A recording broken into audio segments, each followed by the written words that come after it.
Hi, welcome back to T's Theses. I have for you today Locust Lane by author Stephen Amidon. And some of you may have already figured out that we are already in the month of March, which means that I was not able to finish reading all the books that I had set aside for the month of February. However, I was able to finish Locust Lane in record time, which for me was an amazing thing because I had started giving up on believing that I like reading, which says a lot for someone who went back to school to get their creative writing degree and who is also an editor and an author themselves. I was starting to think that it was something wrong with me. However, Locust Lane has renewed my love of reading. Some of you may remember Locust Lane from the 3 mystery books I chose to read for the month of February. And at that time, I had decided that I was going to read The Villa by author Rachel Hawkins first. But for some reason, this book kind of stood out to me more than The Villa did. I don't know if it was the book cover or what the story was about, but for some reason, I just picked this one up first and began reading it, and I'm really glad I did because I fell in love with the author's writing style. And as I said before, it only took me a few days to read it, which is something I haven't done in years. So for any of you who may not have seen that video or need a recap of what Locust Lane is about, Locust Lane is centered around the death of a young woman by the name of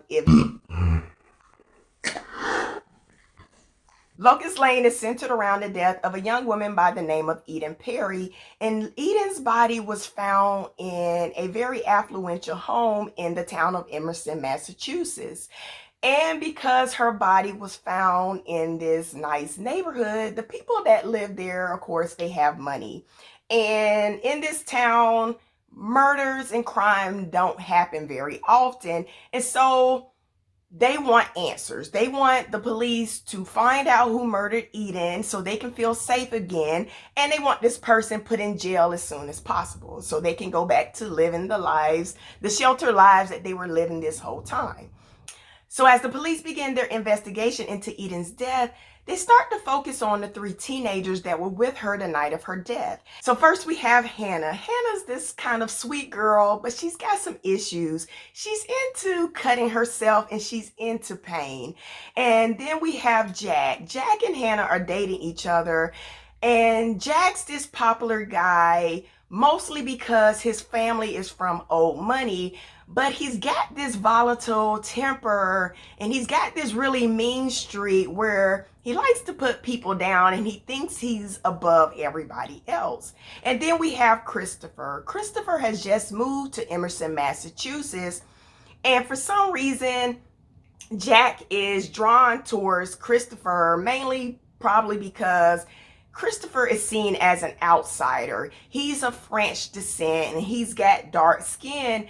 And so the people in Emerson, even though his dad owns one of the nicer restaurants in the city, they kind of look down on him because of his skin color. And Jack befriends Christopher, but only to kind of put him down and have somebody that he can feel like he's over them all the time. However, because Christopher is seen as an outsider who wants to fit in, he's willing to accept Jack as a friend, and he's willing to put up with the things that Jack does to him, how he belittles him, how he puts him down and makes him feel less than and makes him try to feel like he's ignorant. As the police began to narrow down on a suspect between the 3 teenagers, their families began to step in because, of course, they have money and they're going to try to use that money to keep their kids out of jail. Unfortunately, some of the ways that they try to step in and help their children, it kind of backfires on them, and some of them begin to not look so well in the public eye. And because of the type of community that it is, it's kind of like one of those things where the sins of the parents reflect on the children, and that kind of gets in the way where they've got their sights on this one kid. And because your parents aren't what we thought they were, then that must mean something about you. But the parents' actions aren't the only things hurting these kids. The police already have their mind made up of who they want for this murder, and they're not really looking at anyone else. And of course, so they're biased in who they have, and the city wants this cleared up as soon as possible. and they're not really listening to anything that anyone else has to say, which leads to an ending that I am not happy with. Not because the author is not a good writer, but because justice isn't served.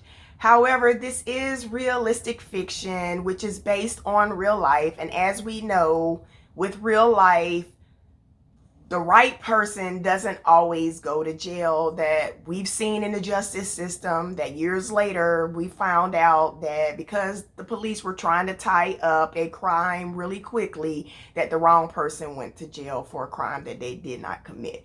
So because I love Locust Lane and the author has renewed my love of reading, I gave it 4 stars.